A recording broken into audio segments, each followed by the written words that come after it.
Casey Lockyer again. And now we're going all the way to the west coast of the United States. I've got somebody from the Pacific Northwest we're going to be talking to today, and his name is Peter Kogler. Did I pronounce your last name right, Kogler? Yes, it's one of the versions. It's the German version. It's a German When version. my Yeah, we're immigrants, and it kind of got anglicized along the way and became Kogler, Kogler. but originally it's Kogler. Oh, there you So go. Well, I want to make sure we I like, do it the I original, like the Kogler. old country Kogler. Yeah. And You so know, country. yeah, and so you own a company called, Capital cleaning. and what city are you guys in? Capital. We're in Seattle, Washington. Seattle, Washington. And so Mhm. it's a very, very wet, very moist, very mossy environment you guys have up there, Yes, especially in the winter months. especially in the winter months. Yeah. Which is But what you're there's getting ready to go into here shortly. yeah, yeah. Yeah. There's a lot of trees too, big leaf trees here, a lot of shade. It's a very green city, a lot of trees. A lot of trees. So Yeah. yeah, it's definitely a haven for moss and algae, and So you've got a wife. Her name's Linda, correct? that's right. Yeah. Yep. So tell us about you and Linda and y'all's life, and give us the, as I always say, the non-soft washy biographical information on who you guys are and what your life is about, what you guys enjoy doing. Yeah. Well, I was born in Austria. Hmm. My parents came over after the war, looking for a new beginning. I grew up in Canada, which is where I met my wife originally. Hmm. We were kind of teenage lovers, I guess. Um, then I moved to the West Coast. I was a troubled teenager at the time. Okay. Uh, I was looking for answers, and I happened upon a book called The Primal Scream. So Mm. I came out to Seattle. I was a practitioner there. I went through primal therapy for a number of years, which is how I ended up in Seattle from Canada. And to support myself, I started a window cleaning business, um, basically going on foot at that time Right. uh, to storefronts and gradually building up a clientele. And I've stayed in that business generally my whole life. It's just Wow. uh, built on, it went from street work to residential, and then I started hiring and I had a crew and um, got into gutter cleaning, roof cleaning, and then it all just progressed a natural step at a time. Hmm. Now, meanwhile, so when I came out, Lynn and I lost track. I actually married when I was here in Seattle. I have two great kids from that marriage and four grandkids. And but unfortunately, that marriage broke up after Mm. about 10 years, which was pretty rough on me. But Devastating. Yeah. I was able to get the silver lining out of it. And but meanwhile, through that whole process, I kept working my business, and then it just so happened that Linda and I got together again, and we remarried. We married about 10 years ago, so we've So been how happy. did you guys re-find each other? Was she still back up in Canada at this She point, was or up in Canada. She was up in okay? Canada. Did you Yeah. like search to find her again? Did you say, man, maybe my life may have gone better if I married good old Linda? I mean, what was the story behind that? Well, it's a little embarrassing to tell, I have to say. Oh, I love embarrassing. This has We got to all be got great. it. Well, you see, um, so when we first were together, Linda got pregnant. Mhm. She got pregnant.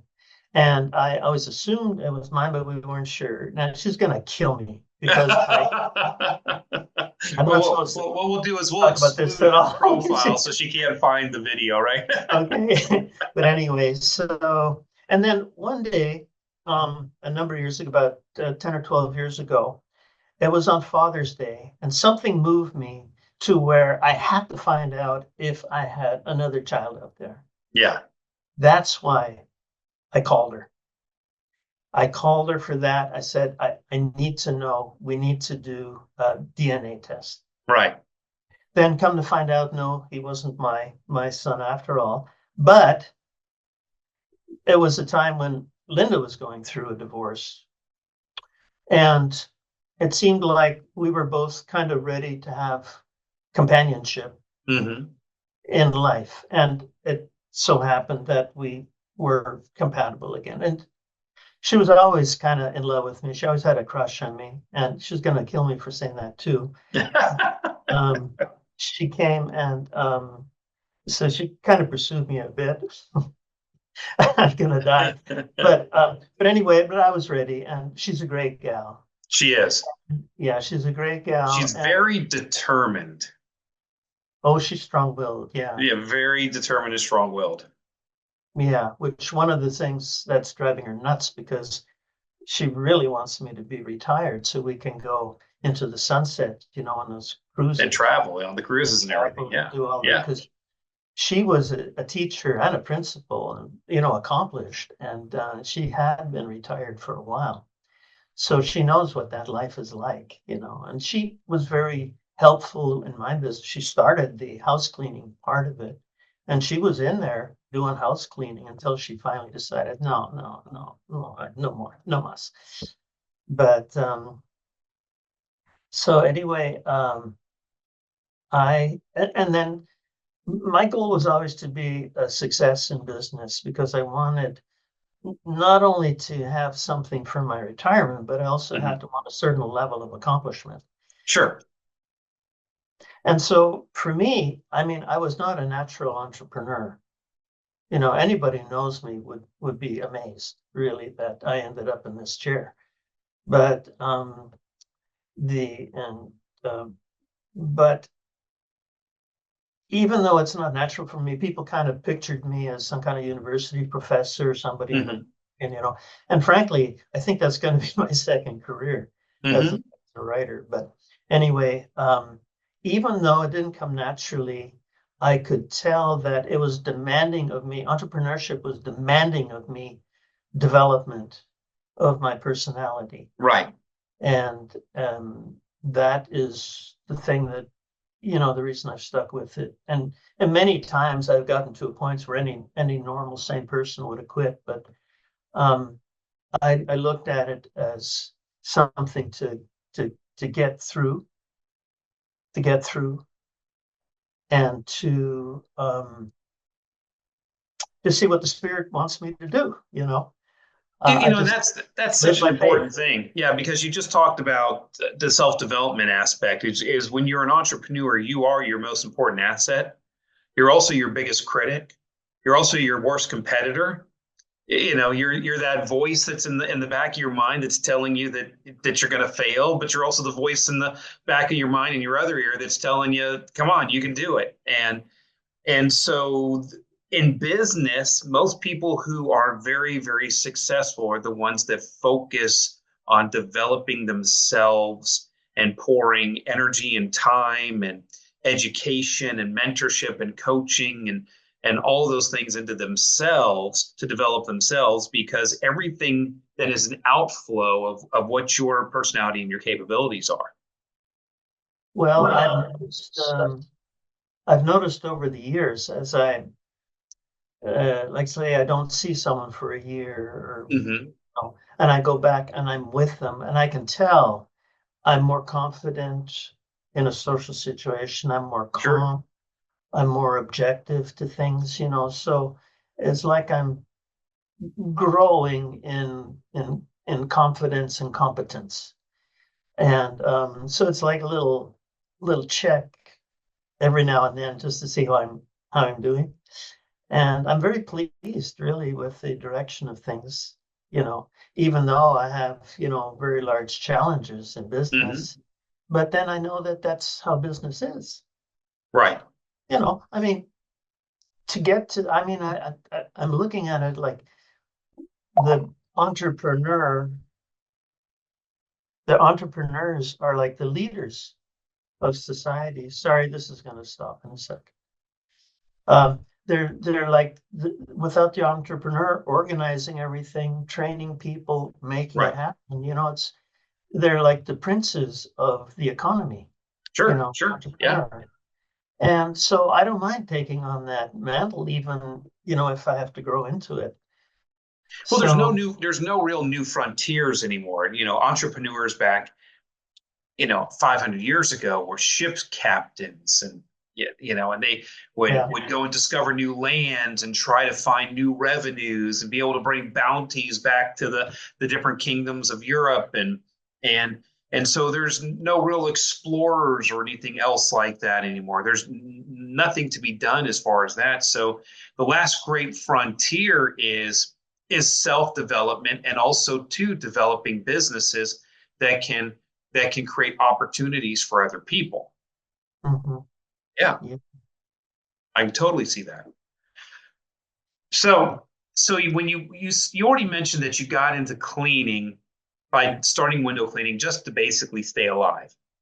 You could walk up and down the street, you have a mop and a squeegee and a bucket, and you could knock on the door of a shop and say, "I'd like to clean your windows," and they'd pay you some money to clean your windows.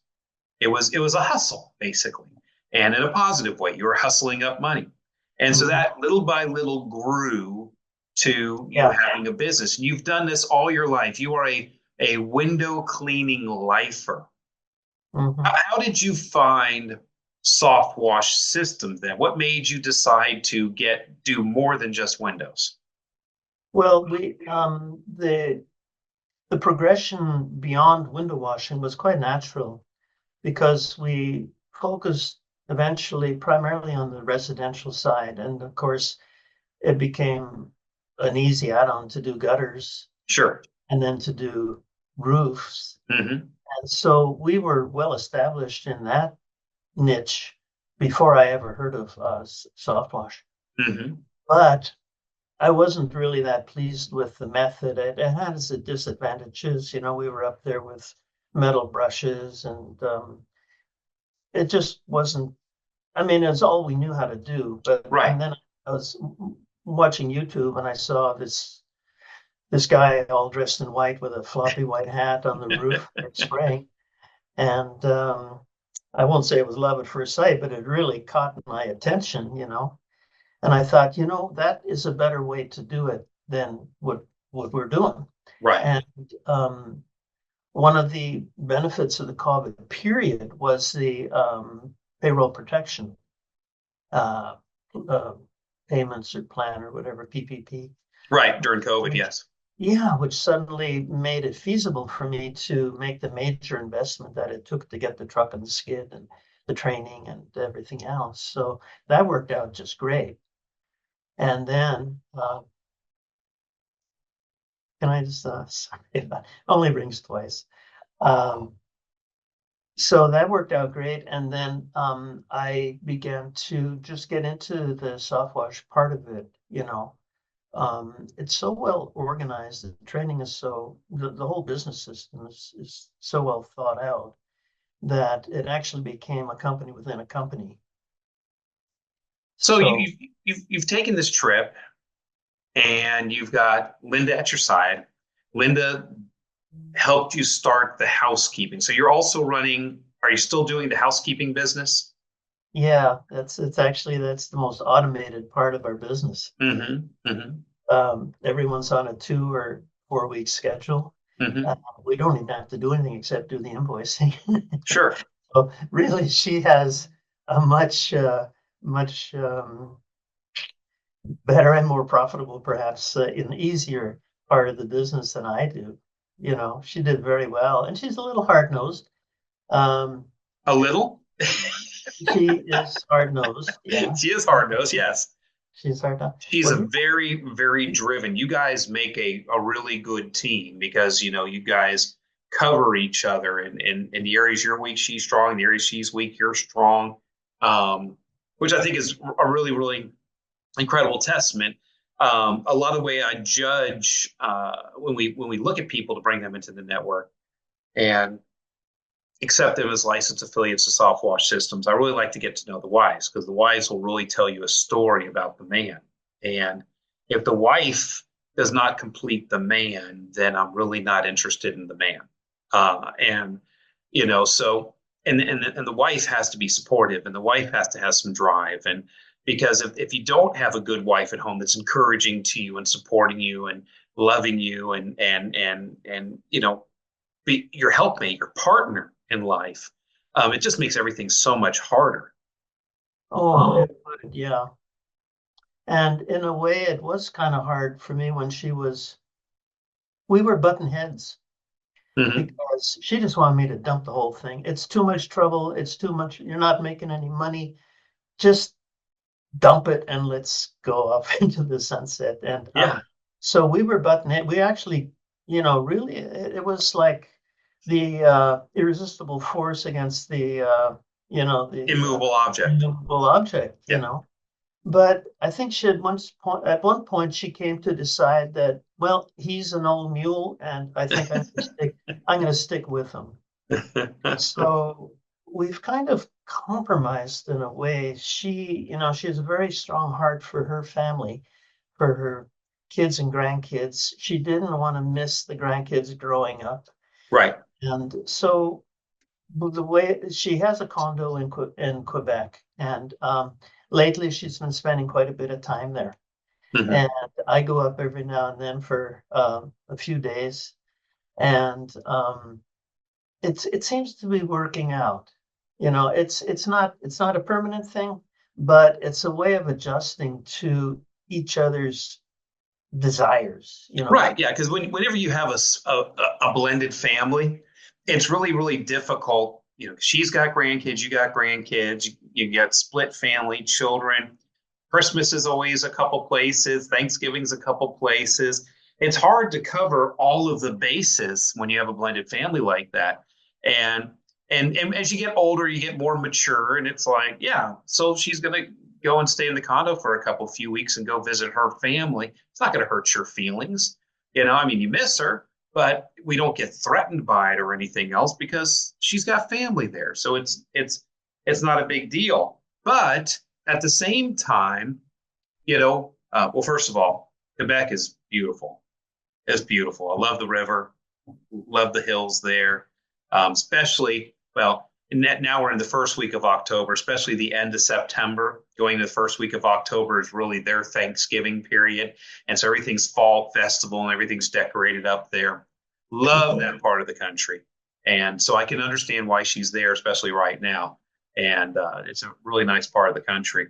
But the plan eventually is, because Linda's right, this is the part where she's glad she's listening to the podcast, is you do need to get to a point where you can retire and enjoy each other and go on some cruises and things like that. So, your maid service company is automated and your soft washing is still young, and you're getting that developed. You've got two really good territory managers and some people working in the business, and you're trying to get that developed out.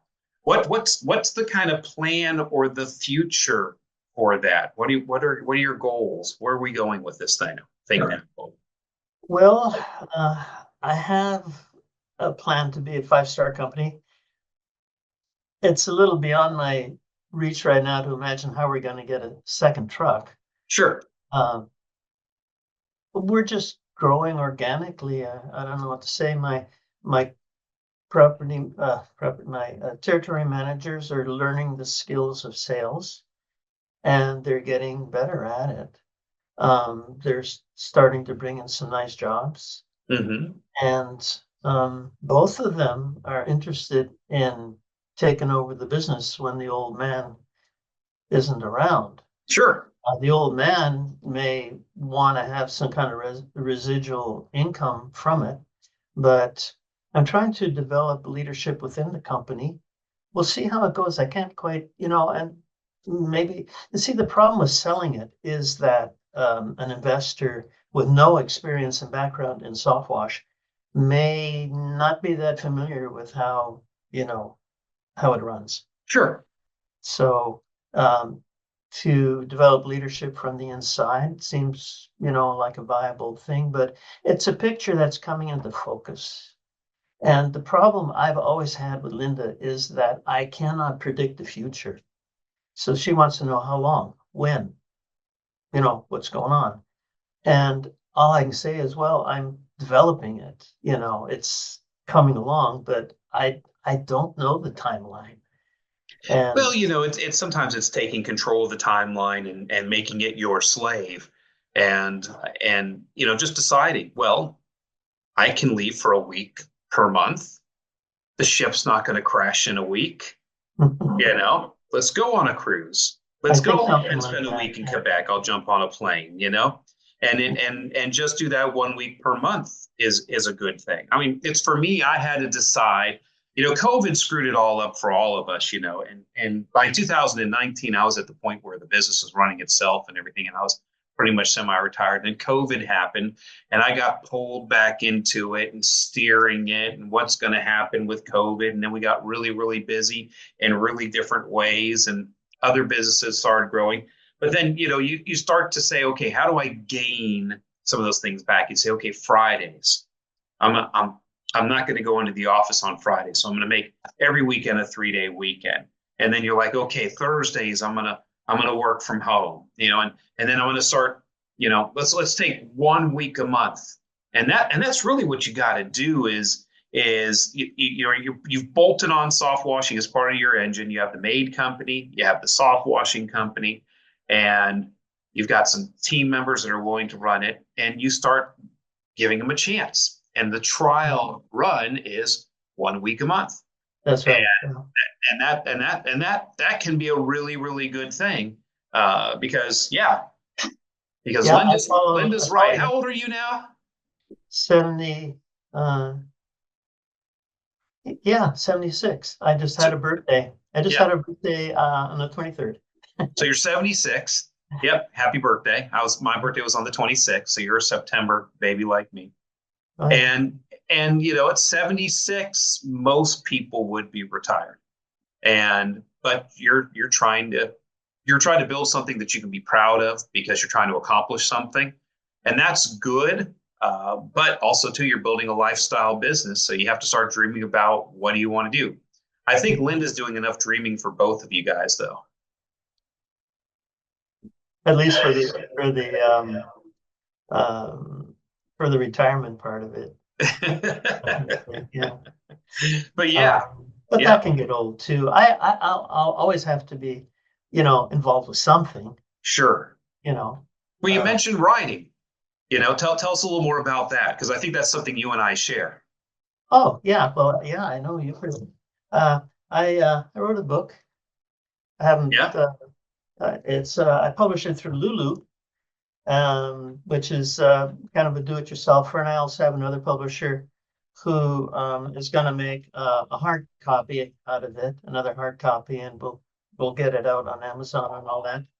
So yeah, and I really enjoyed doing that. It's been a long time coming. So you And just you held the cover up. Okay, hold the cover up again for people okay, because there's a story here. Okay, yep, we need Jesus. All right. So there's a story here. We just talked about the troubled youth. Okay, that has had two marriages. That 12 years ago said, "Well, I got to have a DNA test done because I got to figure out do I got another kid," and that's how he got back into Linda's life. So obviously you're kind of a timid guy, but you kind of had a way with the ladies, apparently, and so you've had some ladies in your life, at least two that we know of. And you're from Seattle, so you did the whole primal scream thing. It was a primal scream therapist and everything else. How did you get to Jesus? Because I think even though this is building a lifestyle business podcast, we've had some really cool spiritual conversations on here with other people. How did you oh get yeah. to Jesus? Well, through searching, through being a Mhm. seeker. When I was in college, I have a BA in psychology, and I've been interested in psychology all my life. And because I wanted to understand things and have a just more full life than I was experiencing. When I went to college, I was really in kind of a crisis mode because all these kids from Montreal would come in and they just seemed to be on another level of living, whereas I was, more constrained and so on. That was painful Sure. for me emotionally. And I did my best to come out of, the limited self that I had. And I had successes, I had failures. Eventually, I went to the primal therapy because I felt I just couldn't do it myself anymore. Hmm. But primal therapy wasn't the answer either, you know. But there was an offhand comment by the therapist, one of the therapists, because I was an atheist at the time, you know, and she said, and in the session, I said, well, and of course, there's no God. Everybody knows that. And she just kind of looked at me quizzically and she said, there isn't. She didn't have to argue with me. She didn't have to do anything. She just asked me a Just took question. that seed and went, nope. Yeah. And then, like, Yeah, I was thinking, because they were like on a pedestal for me. right, And then I got into the Amway business, and there were a lot of Christians in Amway. And right. suddenly they were giving their testimony, and I was admiring them. And I was thinking, they're Christians. And then I think the thing that really kind of started to reel me in was there was a guy on the radio by the name of Roy Masters who gave, he had a radio talk show and people would call in to talk about their problems, but he talked about, he walked them through it on Christian principles, Hmm. mostly forgiveness. Forgiveness was the big thing, giving up resentment. Right. And being interested in psychology all my life, that was something that really caught my attention. All right. And then the divorce from my first wife really threw me on the need for some kind of guidance. Mm. And that's when I really became seriously a Christian. And um, and then it's just deepened since then. And more, I'm seeing myself as just the parable of the talents of we're just here for a short time, and I'm here.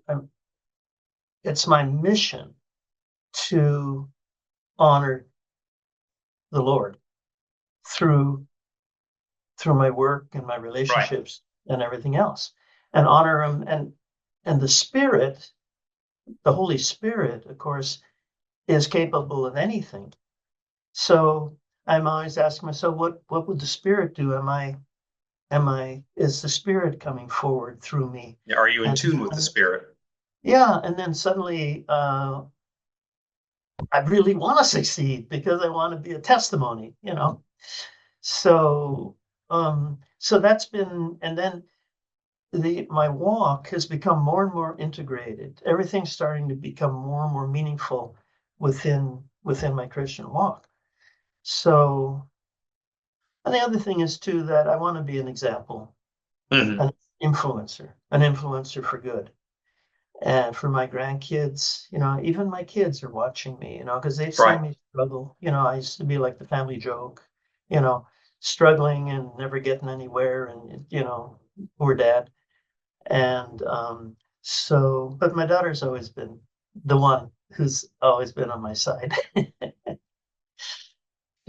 She's been really a sweetheart for me, but always a daddy's girl too, even from young. But no, I just want to be a testimony now, a Hmm. testimony to the Spirit. And I know from my own experience with people that the ones who are successful, those are the ones I'm gonna listen to. Hmm. I don't really care that much about the theories and theorizing of people who haven't gotten anywhere. That's all fine and they may be Right. right, Right. but the spirit of them is not going to elevate me, you Right. know. So that's basically where I'm at right now. Cool. Cool. And it has a You- lot to do with business. Has a lot to do with business Oh, because absolutely. in American society, we compartmentalize things. We go family is family, church is church, business is business. And it's not. It's all in the same bowl of goulash. You should treat people the same way in business than you would a family member or you would somebody at church. And you should do the same types of business dealings, same types of personal dealings. You shouldn't lie about people. You shouldn't gossip. It's all the same. Your level of performance. We don't perform to earn our way to heaven. We can't earn our way to heaven. We're flawed. Only the blood of Christ covers us and gets us to heaven. But out of gratitude, we want to use our talents every day. We want to do our best. We want to Yeah. be a good example. We want to show people that you can operate a clean business, that you're not cheating or taking advantage of people or stealing or anything else like that. And Mhm. so it's our responsibility to take the talents that God's given us and show people you can be a Christian and be a business person and make a lot of money and do very, very well without cheating people. It's not Well, it's a blessing that the system has developed as it has by Christians, right. you know, to, yeah, so there's all that. The other thing too is that as your spirit develops, it's like an unfolding, and you Mm-hmm. never really quite know what the next blessing is going to be, but you're faithful in the little, and And you have to be open to those. yeah, Yeah, yeah, because blessings can pass you by if you're not in tune with the spirit. You're not open to what could be the next blessing because we decide where we want to go and we put blinders on, but you have to be open to it because the next opportunity may not be what you're expecting. well, I need to be faithful to what I have and see what comes next. That's right. That's But right. no, I'm satisfied with life. I used to be in terrible emotional pain inside, private. Mm. Nobody knew. I was for a long time. I was just kind of walled in. Could not, communicate what was really going on with Peter down there, little, Mm-hmm. little Peter. Deep end. Yeah. Yeah. So, but I've found a way now, and so I'm happy about that. And I set the clock at 8 o'clock every night when it rings, no matter what I'm doing. I go downstairs, set the timer for an hour, and I spend an hour of meditation and prayer. Mm. And during that time, I review the day and just it's mostly quiet time. Mm-hmm.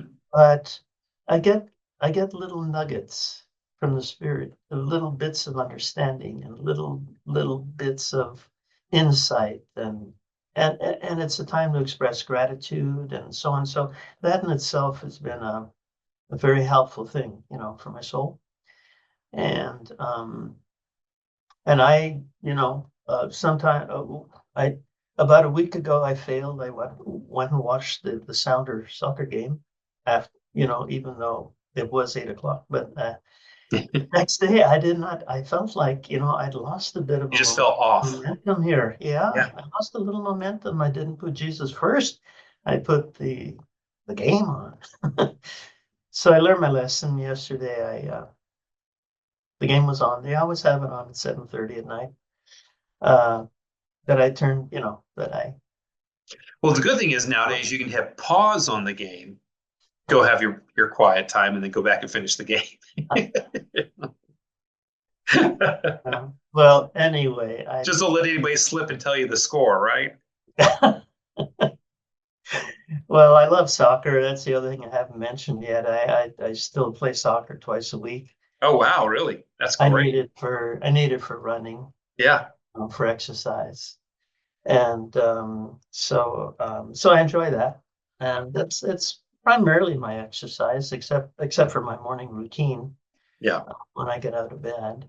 I'm trying to be more and more disciplined, and especially, and I was listening to Jim Rohn the other day, and that also gave me a bit of a boost where he says you got to force yourself to do things, Mm-hmm. That's right. especially when you have something you need to do and you go, oh, I'm tired, I don't or maybe I'll do it later. and you have to force yourself through that. And what I found was that if you do, you're actually happier on the other end of it. You do, yeah, yeah, Yeah, yeah. so that was a lesson to be A, learned. So now a I'm, lot of people don't know about me too. Is there are days because everybody sees me. I'm good at business, building things, right? Fish, do all the things that I do, and I've done very, very well in my life. So they're like, man, AC's just a, freak of nature, just go, go, go, take over the world and everything else. And there are days that I wake up, especially Monday mornings, I wake up and I'm just like, oh, I just don't want to do this. I just don't want to go to work. And you're like, is it Monday again? Really? And you mhm, force yourself to get out of bed, you jump in the shower, you put your clothes on, you eat some breakfast, you drive down the road, you get to the shop, you walk in the door, and you start moving and getting yourself going. And before you know it, you're like, man, it's a good day. I'm glad I'm here. Uh, Good things are happening. I'm yeah, engaged. I'm excited because we just sometimes the darkness kind of creeps in, on everybody. You get tired, you get discouraged, you get wore out, you get burnt out, and just getting started. It's every motor has a capacitor, and that yeah, capacitor fires the motor to get it spinning. And once it gets spinning, it does okay. But getting started, it needs that little extra boost. So that capacitor charges up. So when you hit that switch, it gives it just a little more juice to get that motor spinning. And it mhm, is a rule of nature that we all got to, when we wake up in the morning or when the tough stuff comes, you got to just do it and push through it. And once you get some momentum behind you, everything else goes easier. mhm. Yeah, I've learned a lot from I don't really call it self-help, but Sure. from the business success and all that. It's been, and of course, all the success principles are really based on the Bible, Yeah. although they're not very often attributed, you know.